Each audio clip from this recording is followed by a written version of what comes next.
สบายดีพี่น้องที่รักของพระเจ้าทุกท่านยินดีต้อนรับเข้าสู่รายการภาษาชาวบ้านซึ่งเป็นรายการที่บอกเราข่าวดีพี่น้องที่รักของพระเจ้ามื้อนี้ก็แม่นเดือน11เนาะเดือนพฤศจิกาโนเวมเบอร์วันที่8วันที่8ได้ปี2025สำหรับอากาศอยู่ทางนอร์ทแคโรไลนาในสำหรับต้นเสาร์มื้อนี้ก็แม่นฝนฝอยฝนตกเล็กๆน้อยๆทั้งพี่น้องเฮาเด้เป็นแนวใดอย่าลืมเด้อครับมีโอกาสก็ส่งข่าวๆคือแต่เก่าหั่นแหละให้ได้รู้จักนำเพราะว่าคือฮอดคือถึงได้ในเมื่อได้ยินข่าวๆทางพี่น้องเป็นแนวใดว่าจังซั่นก็ปรากฏว่าคือว่าได้อยู่นำพี่น้องหั่นนะคือฮอดคือถึงโอเคถือเป็นกันเองโอเคในโอกาสเดียวกันนี้ในเวลานี้ก็อยากขอถือโอกาสถามสบายดีพี่น้องชาวลาวพวกเฮาทั่วทั้งประเทศลาวประเทศไทยที่มีโอกาสได้เข้าร่วมในรายการภาษาชาวบ้านของเฮาเนาะและก็ข้าพเจ้าเองก็ดีใจหลายที่ได้รู้จักพี่น้องทั้งพี่และพิเศษสุดก็แม่นพี่น้องลูกหลานที่ทั้งแถวสวรรณเขตโดยเฉพาะก็แม่นทั้งแถวหน้าแก่สะพานหลวงและก็โพ้นสวรรค์เนาะสบายดีเด้อมื้อนี้อยากให้พี่น้องได้รู้จักว่าข้าพเจ้าเองหลังจากเลิกรายการนี้แล้วก็จะได้ออกเดินทางไปต่างเมืองอีกเพื่อร่วมนมัสการพระเจ้าร่วมกับพี่น้องที่ขึ้นบ้านใหม่ขึ้นเฮือนใหม่เนาะอยู่ต่างเมืองและหลังจากนั้นในตอนค่ำก็จะมีโอกาสได้ไปร่วมกับพี่น้องสมาคมลาวที่ได้จัดงานพวกเพิ่นขึ้นอย่าลืมอธิษฐานเพื่อเพราะว่าอยากให้เกิดผลในการเป็นแสงสว่างอยู่ท่ามกลางพี่น้องคนลาวเฮาที่ยังหลงในทางเก่าอยู่อยากให้เพิ่นได้พบพอกับความจริงอยากให้พบพอกับความสว่างอยากให้พบพอกับองค์พระผู้เป็นเจ้าผู้ทรงเป็นพระเจ้าองค์เทียงแท้เพื่อว่าจะบ่ได้หลงทางชีวิตอีกนะก็อย่าลืมอธิษฐานเพื่อเนาะโอเคในการในโอกาสเดียวกันนี้ก็อยากขอบใจนำหลานสาวที่อยู่ทางแถวทำพวงสารวันที่เพิ่นโทรมาลินนำในมื้อเช้านี้เนาะกลางคืนพวกเพิ่นแต่ว่าตอนเช้าพวกเฮาก่อนจะทำรายการเพิ่นก็โทรมาถามข่าวเพิ่นก็มีแนวกินอ่างอีกเด้กินหน่อไม้ว่าซั่น หน่อไม้ในถุงเพิ่นว่าเพิ่นเก็บหน่อไม้ไว้แล้วก็เอาไว้กินตอนที่ว่ามันบ่ออกโอเคเนาะพี่น้องที่รักของพระเจ้าจังซั่นในสำหรับมื้อนี้ก็สิได้หนุนใจซึ่งกันและกันคือเก่าที่พวกเราเคยหนุนใจกันด้วยพระธรรมคำสอนของพระเจ้าเนาะและแน่ที่ข้าพเจ้าอยากให้พี่น้องได้รับรู้เรียนรู้แล้วก็เข้าใจและได้รับกำลังใจนั่นก็คือถึงแม้ว่าทานจะมีจุดอ่อนหรือว่ามีปมด้อย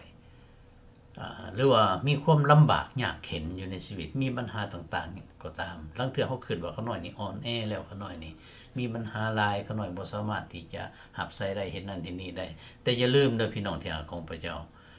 พระเจ้าสามารถใช้เฮาได้เฮาสิแม่นอยู่ในฐานะใดก็ตามเนาะโอเคสบายดีเนาะอาจารย์องค์อาจอยู่ทางแถวแคนาดาก็เห็นเพิ่นเขามาร่วมเป็นประจำอยู่เด้ก็ถามสบายดีพี่น้องพวกเฮาพี่น้องทางแถวทำพวงอีกเนาะพอน้องเมย์เพิ่นว่า สบายดีหึงๆจึงได้พบกันเทื่อนึงโอเคสิได้หนุนใจพี่น้องด้วยขอพระธรรมเหล่านี้จังซั่นแต่ว่าก่อนจะไปฮอดหันครับพระเจ้าเองก็อยากบอกข่าวดีอยากหนุนใจพี่น้องลูกหลานพวกเฮาอีกเนาะนั่นก็คือ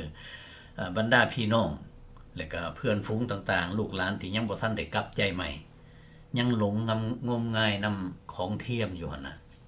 โดยที่บ่ฮู้จักต้นปลายสาเหตุบ่ฮู้จักว่าที่ไปที่มาบ่ฮู้จักว่าจุดหมายปลายทางตนเองว่าเป็นแนวใดเฮ็ดสืบต่อกันมาซื่อๆหั่นข้าพเจ้าอยากหนุนใจให้เนาะก็คือจงกลับใจเสียใหม่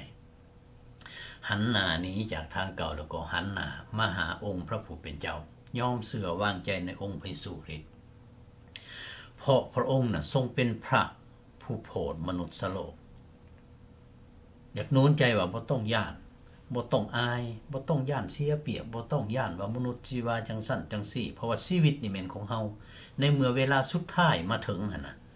มนุษย์ผู้ใดก็ตามบ่สามารถที่จะตัดสินลงโทษเฮาได้มีตั้งแต่พระเจ้าองค์เดียวที่จะพิพากษาถ้าหากว่าเฮาเชื่อพระองค์อยู่ในชีวิตนี้ในเมื่อเฮาตายจากโลกนี้ไปแล้วเฮา จะบ่ได้รับการพิพากษาเพราะว่าองค์พระเยซูคริสต์ผู้ที่เฮาวางใจเชื่อในชีวิตนี้นั้นพระองค์ทรงรับแทนแล้วอยู่ที่บนไม้กางเขนและเพื่อว่าค้ำประกันในความเชื่อให้เฮาไว้วางใจในพระองค์ได้พระองค์ได้ทรงเสด็จคืนพระชนและทุกวันนี้พระองค์ยังทรงพระชนอยู่ได้ยินเฮาอยู่ฮู้เห็นเฮาอยู่ปกปักรักษาคุ้มครองเฮาอยู่ถ้าว่าเฮาวางใจเชื่อในพระองค์เฮามีความหวังอย่างนั้นในพระองค์จังว่าอยากนูนใจเนาะแล้วในเมื่อเฮาจากโลกนี้ไปแล้วพระเจ้าจะได้ต้อนรับเฮาในฐานะที่เฮาเป็นลูกของพระองค์ได้จังซั่นเฮามั่นใจได้ในเมื่อเฮาเชื่อวางใจในองค์พระเยซูคริสต์หันหนีจากทางเก่าและบ่หัวซ่าเล่นทางเก่าแต่แม่นมีแต่ติดตามพระองค์เฮามั่นใจได้ว่าเฮาจะได้ไปอยู่กับพระองค์เพราะว่าพระองค์ทรงสัญญาอย่างนั้นโอเคได้เห็นลูกหลานอีกอยู่ทั้งแถววิละเนาะถามสบายดีเด้อได้ยินว่าบรรดาพี่น้องลูกหลานก็พากันเอาใจใส่ได้ยังนี่สอนเด็กเล็กเล็กน้อยตั้งจิตตั้งใจขอบคุณสรรเสริญพระเจ้าเด้อสบายดีผู้เวียง พี่น้องลูกหลานของพวกเขาอยู่ทั้งแถวสวรรณเขตคือทอดหลายแล้วก็หักแพงพวกเพิ่นหลายขอให้พระเจ้าอวยพรแล้วก็คุ้มครองเด้ออย่างนู้นใจอีหลีบัดนี้สำหรับพี่น้องผู้ที่ได้วางใจเชื่อแล้วในองค์พระผู้เป็นเจ้าอย่าลืมพี่น้องจะอยู่ในฐานะใดก็อย่าเนาะจะมีความรู้ความรักขนาดใดก็ตามสิอยู่บ้านนอกบ้านหน้าเนาะสิฮู้หลายฮู้น้อยมีประสบการณ์อย่างใดสนุกสุขสบายหรือว่าประสบกับความทุกข์ยากลำบากหรือว่าอยู่อย่างแบบมีอิสรภาพหรือว่าถือคุมเฮงเต็งๆหยังก็ตามพระเจ้าสามารถใส่ทานได้ให้เป็นผู้รับใส่พระองค์เพราะว่าผู้ที่วางใจเชื่อในพระเจ้าแล้วพระองค์ทรงประทานความสามารถพิเศษให้เฮาเพื่อเฮาจะได้เป็นเครื่องมือที่ช่วยเหลือคนของพระเจ้าให้เจริญเติบโตอยู่ในคริสตจักรท้องถิ่นที่เฮาอาศัยอยู่ย้อนคือในนั้นอย่าสุได้ลีลอท้อถอยโอเคจังซั่นอยากนูนใจว่าผู้ที่มีปมด้อยอยู่ในพรสวรรค์อยู่ในความสามารถต่างๆเนาะอย่าลืมพระเจ้าสามารถใส่เฮาได้และพระองค์ดีใจหลายดีใจหลายที่จะใส่ผู้ที่ฮู้จักว่าตนเองมีจุดอ่อนเพราะว่าไผก็ตามที่ฮู้จักว่าเฮานี่อ่อนแอมีจุดอ่อนขน้อยนี่โอ้ยตำต้อยแลเป็นคนบ้านนอกบ้านนานี่รับใช้คือสิบ่ได้เนาะจังซั่นสิพระเจ้าแห่งมักใช้เพราะว่าหยังเพราะว่าในเมื่อเฮาสำเร็จไปแล้วหั่นน่ะแทนที่เฮาจะย่อเฮาเองว่าเฮาเก่งบ่แม่นเฮาจะได้ย่อองค์พระผู้เป็นเจ้าผู้ทรงเฮ็ดให้ภารกิจนั้นสำเร็จโดยพระองค์โดยที่ว่าเฮายอมให้พระองค์ทรงใส่เฮาพระเจ้าองค์นี้ทรงหักและมีพระคุณต่อพวกเฮาหลายเนาะซึ่งข้าพเจ้าในเมื่อก่อนก็20กว่าปีปฏิเสธและแล่นหนีจากพระองค์แต่พระเจ้ายังหักอยู่ยังได้ติดตามข้าพเจ้าเนาะผลสุดท้ายข้าพเจ้าจึงได้พบพระองค์อยู่ที่ศูนย์อพยพก็เลยตัดสินใจเชื่อแล้วก็มีชีวิตใหม่ถ้าหากว่าอิงใส่ในคิดจิตใจของเขาเองน่ะก็คือนิสัยคนลาวเฮาแล้วก็หมายความว่าบ่อยากวุ่นวายกับไผแล้วบ่อยากมีเรื่องมีราวกับไผแล้วเอาตัวรอดเป็นยอดดีหังมีก็ครอบครัวเฮาลำบากครอบครัวเฮาส่วนหลายแม่นนั้นน่ะแต่ว่าหลังจากที่เฮาเชื่อพระเจ้าแล้วเฮาบ่คิดจังซั่นเฮาคิดเห็นผู้อื่นหลายเฮาคิดเห็นว่าเฮ็ดแนวใดผู้อื่นจึงจะมีเหมือนอย่างเฮามีผู้อื่นจะได้มีความสุขใจเหมือนดังที่เฮามีความสุขใจผู้อื่นจะมีความหวังใจเหมือนดังที่เฮามีความหวังใจเฮาจะคิดเห็นผู้อื่นหลายอย่างคือในนั้นเนาะในพระธรรมคำสอนเพิ่นจะบอกว่าหักพระเจ้าสุดอกสุดใจแล้วก็หักเพื่อนบ้านเหมือนหักตนเองพี่น้องที่หักของพระเจ้านี่มันสำคัญเด้อโอเคอันทมิตรที่สุดในการที่พวกเฮาจะได้เป็นเครื่องมืออันที่ดีสำหรับการรับใช้พระเจ้าท่านต้องยอมรับรู้ว่าตนเองนั้นมีความอ่อนแอมีจุดอ่อนและมีการบกพร่องและก็บ่ฮู้บัดคูแนวนี่อย่าลืมเด้อโอเคว่ายังไงอย่าประมาทเพิ่นว่าอย่าประมาทเนาะแล้วก็อย่าแสดงตัวว่าตนเองฮู้ทุกสิ่งทุกอย่างแล้วฮู้หลายแล้วหรือว่าบางคนหั่นก็ปิดบังไว้บ่อยากให้ผู้ใดฮู้เพราะว่ายังบ่ทันอยากรับใช้เทื่อหรือว่าคันแม่นรับใช้ไปก็อยากให้มีประสิทธิภาพดีๆอยากให้เก่งขึ้นโลดตัวนั้นสิเฮ็ดให้เฮาขาดการพัฒนาได้ถ้าเฮาคิดว่าให้ข่อยเก่งซะก่อนจึงสิรับใช้แล้วเฮาก็สิบ่ได้รับการพัฒนาอันใดหรือว่าลางคน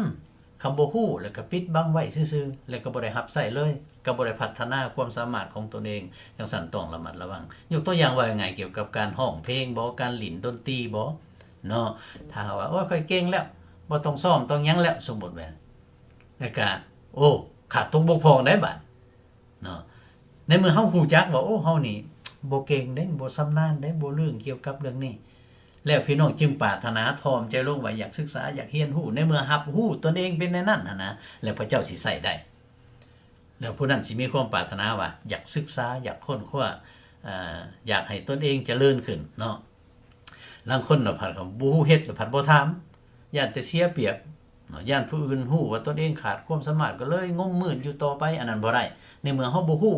ก็ต้องรับรู้แล้วก็ต้องบอกว่าโอ้นี่ข้อยบ่ฮู้ได้นี่สอนข้อยแหน่ผู้ที่เขาเจ้าฮู้แล้วเขาเจ้าแฮงอยากสอนแฮงอยากบอกแฮงอยากซอยให้เจริญเนาะแฮงอยากมีส่วนอยู่ในชีวิตเฮาแม่นตั้งแต่เกี่ยวกับเรื่องการเรียนรู้การอ่านพระคัมภีร์ต่างๆอันนี้ข้าพเจ้าอยากหนุนใจพี่น้องพวกเฮาเด้อเกี่ยวกับเรื่องนี้นั่นก็คือพี่น้องที่เป็นคริสเตียนแล้วเนาะบางครั้งบางคราวเฮาลืมกับพี่น้องผู้อื่นหรือว่าพี่น้องที่เชื่อใหม่เฮาไปใช้คำศัพท์เช่นว่าเฮาได้ภาษากรีกซะบางคำหรือว่าได้ภาษาฮีบรูซะบางคำเฮาหลุดไปใช้ซุมนั้นแล้วก็เลยบ่ได้ให้พี่น้องผู้อื่นได้รู้จักได้เข้าใจถึงความหมายนำข้าพเจ้าได้มีหลานสาวเพิ่นเองก็หากระเสือใหม่เนาะเพิ่นคำถามที่ดีหลายเฮ็ดให้ข้าพเจ้าเป็นการที่เตือนใจเฮาได้เกี่ยวกับเรื่องนี้นั่นก็คือเพิ่นถามว่าคำว่าอะเลลูยานั่นแปลว่าหยังล่ะวะหรือว่าชื่อคนบ่ล่ะวะน่าคิดได้นี่หลายคนมักเว้าเนาะอะเลลูยาอะเลลูยา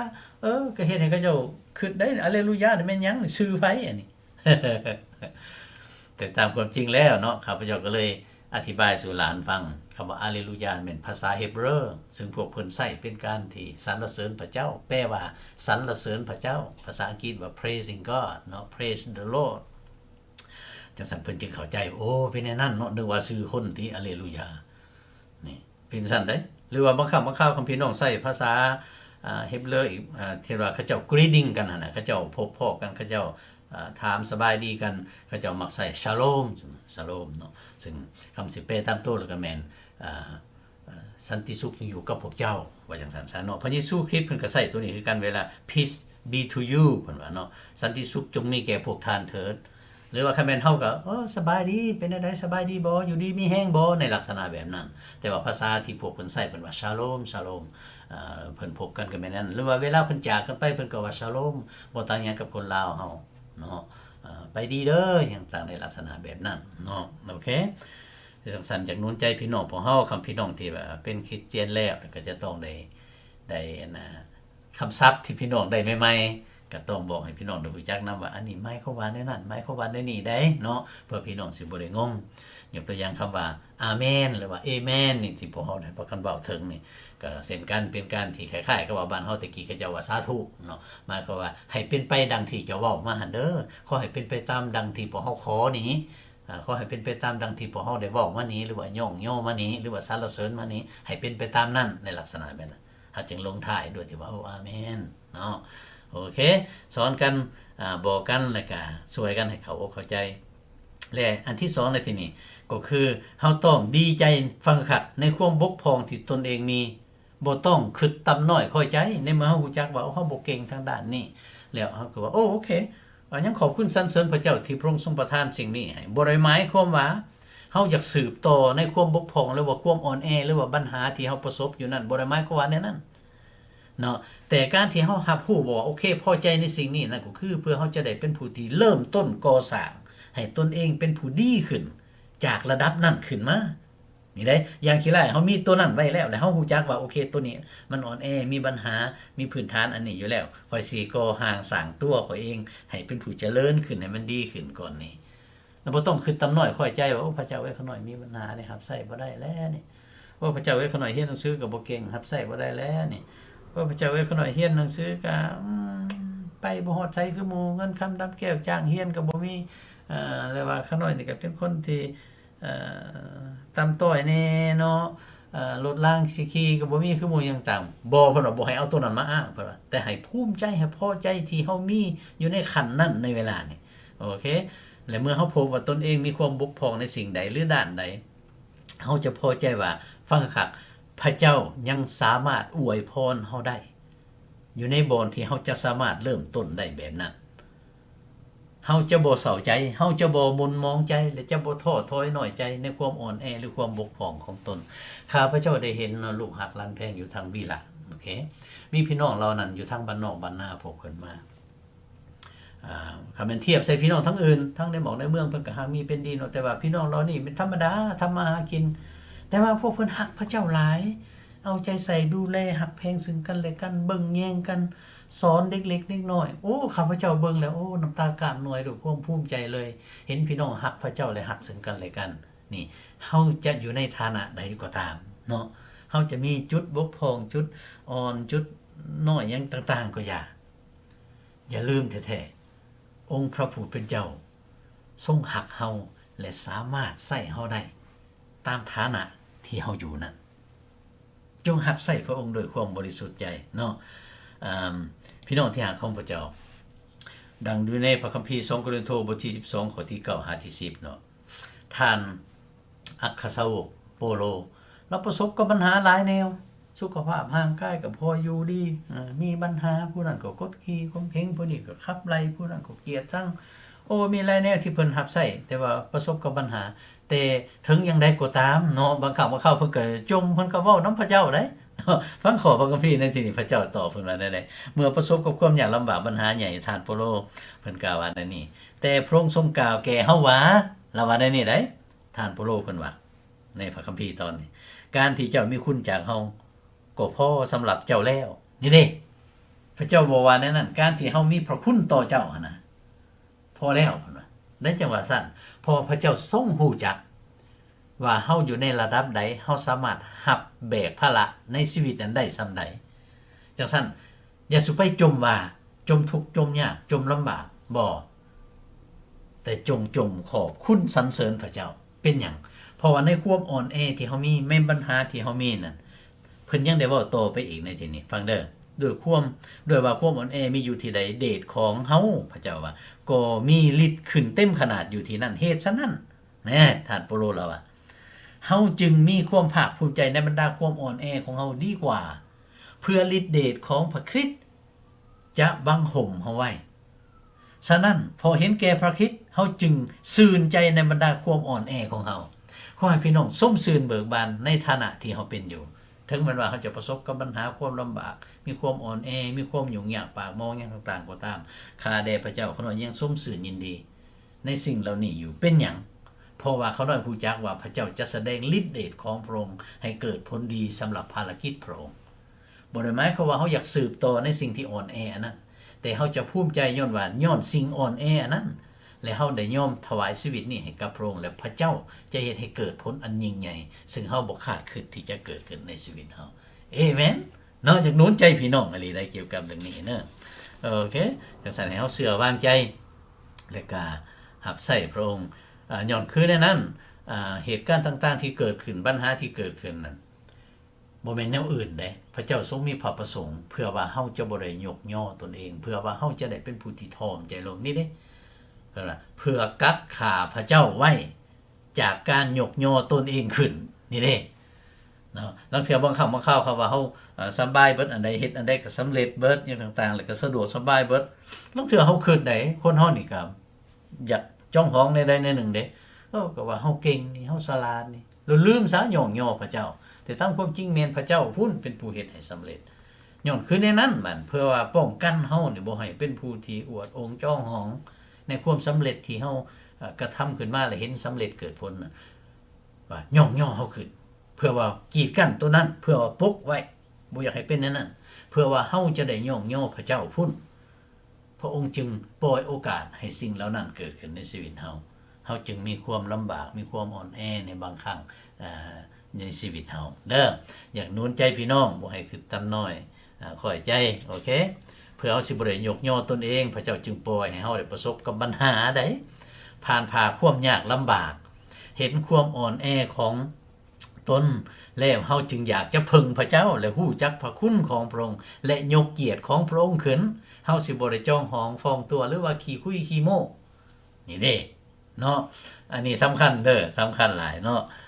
เฮ็ดให้เฮาอยากพึ่งอาศัยพระเจ้าบัดนี้คำสอนของมนุษย์เพิ่นสอนว่าให้พึ่งตนเองอัตหิอัตโนนาโถแต่ว่าพระเจ้าบ่สอนในนั้นพระเจ้าฮู้จักว่าเฮาเป็นคนที่อ่อนแอพระเจ้าฮู้จักว่าเฮาจะมีการผิดพลาดพระเจ้าฮู้จักว่าเฮาจะมีการบกพร่องอยู่ในชีวิตเนาะพระเจ้าจึงได้เตือนแล้วก็บอกพวกเฮาอยู่ในสุภาษิตบทที่3ข้อที่5ที่6ฟังคักๆในนี้พากันเบิ่งนำกันจงไว้วางใจในพระผู้เป็นเจ้าด้วยสุดจิตสุดใจของเจ้าและอย่าอิงตามความเข้าใจของเจ้าเองอันนี้หมายความว่าให้มีความรู้ให้มีความรักให้มีความฉลาดความแคล่วพระเจ้ายังเอาความสามารถพิเศษให้เฮาอีกแต่เพิ่นว่าอย่าสู้ไว้ใจในสิ่งเหล่านั้นได้เพิ่นว่า แต่จงไว้ใจในพระองค์ผู้ทรงประทานความสามารถให้เฮาไว้ใจในพระองค์ผู้ทรงหักต่อเฮาได้พี่น้องที่รักของพระเจ้าฟังคักเนี่ยในเมื่อเป็นคือในนั้นน่ะในเมื่อเฮาได้ไว้ใจวางใจเชื่อในพระองค์เขาน้อยสิบ่อิงใส่ความสามารถของเขาน้อยจะเอาความสามารถนี้มาใส่อยู่แต่เขาน้อยจะได้อิงใส่พระองค์เขาน้อยจะได้พึ่งพระองค์เขาน้อยจะได้ถามสติปัญญาจากพระองค์เจ้า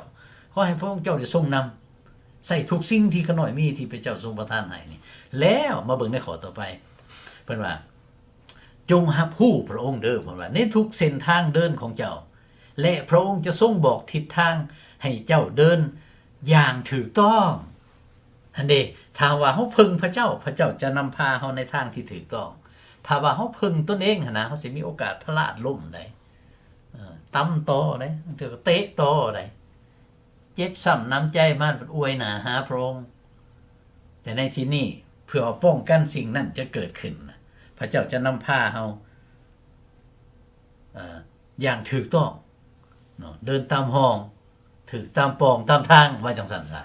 บ่ให้ลงทางไปทางอื่นย้อนคือในนั้นเพิ่นว่าเจ้าสิฉลาดเจ้าสิหังมีเป็นดีเจ้าสิเรียนสูงเจ้าสิอยู่ในฐานะสูงแก่ปานใดก็อย่าสูอิงใส่ความรู้ความรักหรือสติปัญญาของเจ้าเองแต่ให้อิงใส่องค์พระผู้เป็นเจ้าให้รับรู้พระองค์นั่นก็คือให้ยกพระองค์เป็นผู้นำหน้าพาทางเป็นหนึ่งในการที่จะดำเนินชีวิตแล้วพระเจ้าจะได้นำทางเฮาเอเมนเอเมนในที่นี้พี่น้องที่หาของพระเจ้าอันนี้มันขากหลายเนาะโอเคอยากให้พี่น้องรู้จักเรียนรู้จากชีวิตของผู้นำตั้งแต่กี้เส้นประธานโมเสสพระเจ้าจนว่าโอ้เพิ่นผู้นี้เป็นผู้ที่ทอมใจของหมู่เบิดอยู่ในโลกนี่เด้ทั้งที่ในเมื่อพระเจ้าเอิ้นใส่ท่านโมเสสละว่าได้เขาน้อยนี่เว้าบ่เก่งนะเว้าเก้อกะๆเว้าบ่เป็นโอ้เฮาจะใส่เจ้าในเมื่อเจ้าฮู้จักว่าเจ้าบ่เก่งแล้วข่อยจะใส่เจ้าถ้าหากว่าเจ้าบ่เก่งอยู่แล้วแต่เจ้าแสดงตัวว่าเป็นผู้เก่งพระเจ้าบ่ใส่หรือว่าเราคนเก่งอยู่แล้วแต่ก็ใส่ไปโดยที่ว่าบ่ยอมรับรู้ว่าขน้อยสิมีการผิดพลาดใดอันนั้นพระเจ้าก็บ่ใส่เจ้าอาจจะเป็นผู้ที่ไปรับใส่อยู่แต่เจ้ารับใส่เจ้าเองจะบ่ได้รับใส่พระเจ้าแต่สำหรับผู้ที่รับรู้ว่าตนเองหั่นมีจุดอ่อนจุดบกพร่องมีการขาดตกบกพร่องแล้วโอ้ผู้นั้นแหละพระเจ้าจะใส่อย่างใหญ่เลยเกิดผลเหมือนดังที่พระเจ้าใส่โมเสสเนี่ยบอกว่าโอ้คนน้อยนี่บอกบ่เก่งนะบอกกะบ่ได้ขอยจะใส่เจ้าโอเคผลสุดท้ายเพิ่นก็นำชาวอิสราเอลออกจากประเทศอียิปต์เนาะกิดีโอนเขาน้อยเกิดอยู่ในเสื้อสายที่ว่าบ่มีชื่อเสียงอันใดนะบ่มีผู้ใดกล้าหาญเขาน้อยนี่ก็ยังขี้ย้านนะไปลักฟาดเขาอยู่ในถ้ำพุ่นนะย่านคนเห็นอันนั้นพระเจ้าใส่คือกันกิดีโอนเนาะอับราฮัมนี่ก็ผิดพลาดตัวเกี่ยวกับเรื่องเมียของต้นหอด2ครั้งพุ่นแต่ว่าพระเจ้าก็ใส่เพราะว่าเพิ่นมีความเชื่อวางใจท่านอัครสาวกเปโตรปฏิเสธพระเยซูแต่พระเยซูก็ยังใส่ยอมรับเพิ่นรู้จักจุดอ่อนของเพิ่นกษัตริย์ดาวิดเป็นผู้ที่ฆ่าคนและลิ้นสู้เมียผู้อื่นแต่เพิ่นก็ยอมผิดแล้วก็มีการเปลี่ยนแปลงใหม่ยอมมอบเพิ่นให้กับองค์พระผู้เป็นเจ้าจนพระเจ้าเอิ้นว่าผู้นี้นี่มันถูกใจเฮาพี่น้องที่รักของพระเจ้าพี่น้องที่ได้กล่าวมาข้างเทิงนั้นมันมีจุดอ่อนและจุดบกพร่องเบิดอยู่ในชีวิตแต่ในเมื่อกลับใจหาพระเจ้ามอบชีวิตนี้ให้กับพระองค์สามารถใส่ได้ผู้ที่รับรู้ตนเองว่าเป็นผู้ที่อ่อนแอมีปัญหาขาดตกบกพร่องมีความลำบากยากเข็ญเนาะและพวกนี้แหละจะเชื่อมั่นและไว้วางใจในองค์พระผู้เป็นเจ้า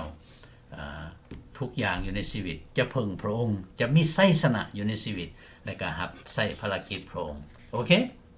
บางครั้งในชีวิตของเราเนาะคือบางคนเนี่ยอาจจะมีปัญหาเกี่ยวกับทางครอบครัวบ่อย่างต่างก็เลยว่าเฮ็ดนี่ให้ครอบครัวก็หน่อยใครยังสะก่อนลูกเต้าก็บ่ฟังความอย่างต่างแล้วก็จังสิรับใช้บ่แม่นเพิ่นว่าอันนั้นให้อธิษฐานเพื่อให้เจ้าเฮ็ดสุดขีดของเจ้าแต่เจ้าจงรับใช้เฮาพระองค์ว่าการที่เหตุการณ์นั้นเกิดขึ้นเพื่อเฮาจะได้เรียนรู้อยู่ในชีวิตเนาะจังซั่นข้าพเจ้าก็มีพี่น้องผู้นึงที่เพิ่นก็ร้องเพลงเกี่ยวกับน้ำตาของพ่อในเมื่อฟังเพลงนี้แล้วก็โอ้ก็เป็นน่าคือแต่ว่าพอผู้นี้ที่เพิ่นได้แต่งเพลงนี้และพวกเพิ่นก็เลยแต่งให้กันพากันมาร้องเพลงนี้เป็นเพื่อพี่น้องทั่วๆไปที่ประสบกับปัญหาที่ลูกเฮ็ดให้ผิดหวังบางครั้งในชีวิตแต่อย่าลืมเฮาเองยังมีโอกาสรับใช้พระเจ้าได้อยู่อยากให้พี่น้องชมเชยสรรเสริญพระเจ้าร่วมกันกับเพิ่นที่เพิ่นร้องเพลงถวายแด่องค์พระผู้เป็นเจ้าอยู่ที่โบสถ์และหลังจากนั้นเฮาจะกลับขึ้นมาแล้วก็สั่งลากันเนาะพี่น้องสบายดีขอบคุณพระเจ้าเนาะที่พระเจ้ายังได้ให้ประทานเนื้อแห้งชีวิตลมหายใจเฮาเพื่อเฮาได้มาเข้าเฝ้าพระเจ้าอีกเนาะ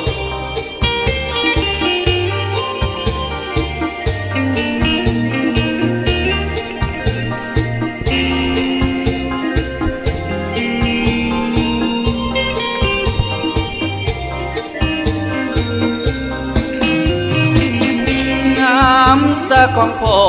ไหลลงข้างในจนว่าผมหล่นหัวใจจึงหยดไหลออกมาให้เห็นย้อนหาตัวแก้วเห็นลูกมีความลำเค็ญดังว่าพอตายทั้งเป็นสงคำเย็นเห็นข้าภายในพ่อขอวอนเอิญให้ลูกควัน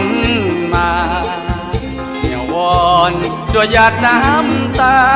ให้ลูกมาหาองค์พระเจ้าองค์พระบิดาพระองค์ยังทรงหาเขาอยากให้ลูกมาหาเอาองค์พระเยซูโอ้ลูกเอ๋ยมาเช็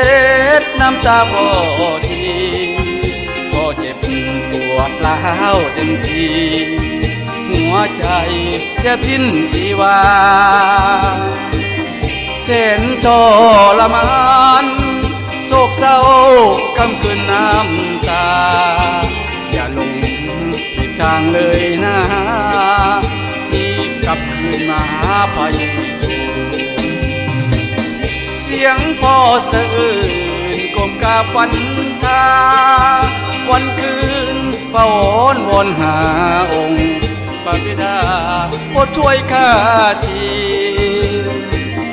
อยากให้ลูกน้อยเข้าอยู่ในราชมีร่วมกับพระเจ้าองค์นี้ช่วยข้าทีโอ้พระบิดา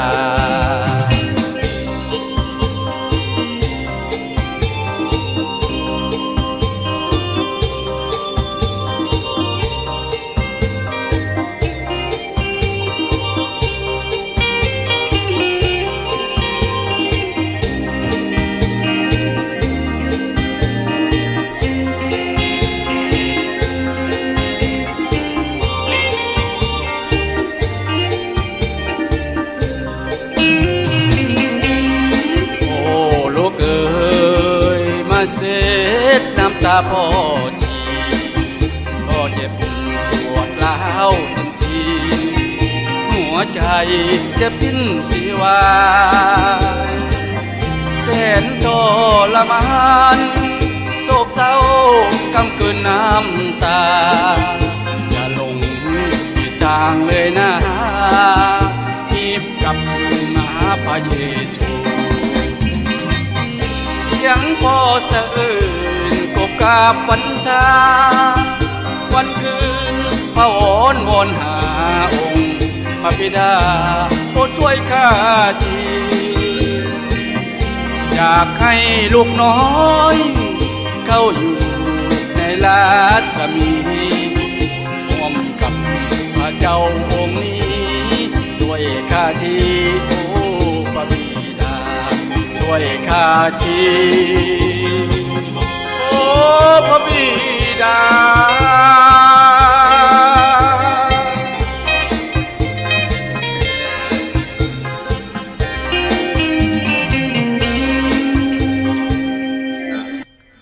เอเมนเนาะขอบคุณสรรเสริญพระเจ้าโอเคสบายดีน้ำอ้อย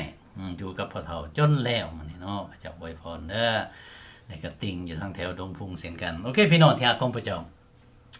และอยากให้พวกเฮาหันเกิดความแบบว่าดีใจเนาะในทุกสิ่งที่พระเจ้าประทานให้แม้ตั้งแต่ความอ่อนแอที่เฮามีอยู่อันที่เชื่อว่าซื่นใจในความอ่อนแอนี่แม่นเป็นการบอกถึงความเชื่อของเฮาว่าเฮาไว้วางใจในคุณความดีขององค์พระผู้เป็นเจ้าเพราะว่าพระองค์ทรงรักเฮาและก็ทรงรู้จักว่าอันใดดีที่สุดสำหรับเฮาเนาะและก็ทั้ง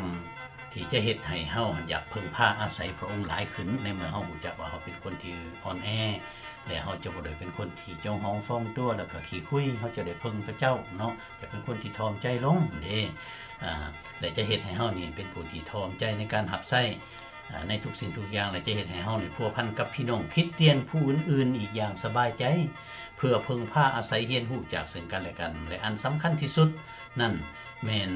พื่อเฮ็ดให้เฮาจะได้เห็นอกเห็นใจผู้อื่นที่มีความอ่อนแอหรือว่ามีความที่ขาดตกบกพร่องมีความทุกข์ยากลำบากประสบกับปัญหาอยู่ในชีวิตเหมือนดังเฮาสิเข้าใจผู้อื่นได้ดีขึ้นจังซั่นจงรับใส่องค์พระผู้เป็นเจ้าเลยก็สังเกตเบิ่งเฮามีความอ่อนแอแนวใดเป็นแนวใดอย่าสุไปคิดท้อถอยน้อยใจแต่ให้เกิดความภูมิใจในทุกสิ่งที่พระเจ้าทรงประทานให้เฮาอาเมนขอให้พระเจ้าได้คุ้มครองปกป้องรักษาอยู่ในพระคุณและความรักของพระองค์และก็ขอให้พระองค์ได้ทรงอวยพรให้พวกเฮาได้พบกันอีกตามน้ำพระทัยพระองค์สบายดี